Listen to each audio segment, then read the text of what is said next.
La conférence nationale de février 1990, grand moment dans l'histoire politique du Bénin.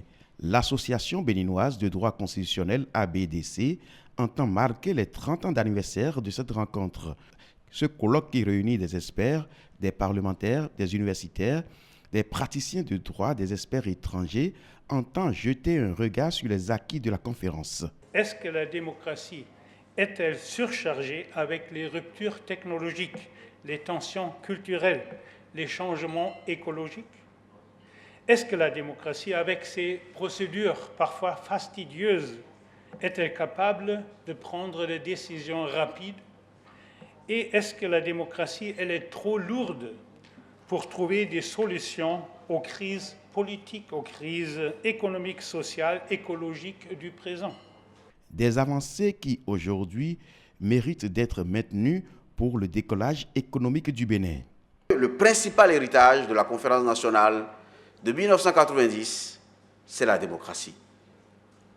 Mesdames et messieurs, chers collègues, le Bénin qui se dresse devant le monde ce 28 février 1990, c'est un Bénin qui prend appui sur la démocratie, qui la revendique avec fierté et qui la met en œuvre 26 ans durant avec enthousiasme, avec application et avec loyauté. La conférence nationale, disons-le, sans trembler, a légué à notre pays, à ce pays, non pas un livre saint, c'est vrai, mais un breviaire, le breviaire d'une société démocratique où la liberté, la dignité, la sécurité de l'homme seront garanties par les lois et défendues par les institutions.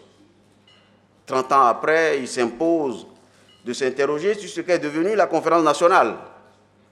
Quel est l'impact de la conférence nationale aujourd'hui sur notre histoire, dans notre pays? Quel est l'état de conservation de son héritage? Vous l'aurez compris, mesdames et messieurs, c'est l'unique but de ce colloque. Le gouvernement représenté à ce colloque par le ministre de la Justice revient sur quelques innovations apportées à la loi fondamentale. La Constitution du 11 décembre 1990 affirmait la prééminence des partis politiques dans l'animation de la vie politique. L'amendement constitutionnel et les textes subséquents, tels que la loi portant statut de l'opposition, la loi sur le financement des partis politiques ou encore le code électoral, viennent conforter le rôle des partis politiques en leur conférant une envergure dorénavant nationale. La Constitution du 11 décembre 1990 posait la bonne gouvernance en principe de fonctionnement de nos institutions. La réforme constitutionnelle confère une autre amplitude à la règle en créant une Cour des comptes aux larges attributions pour vérifier le bon usage des deniers de l'État.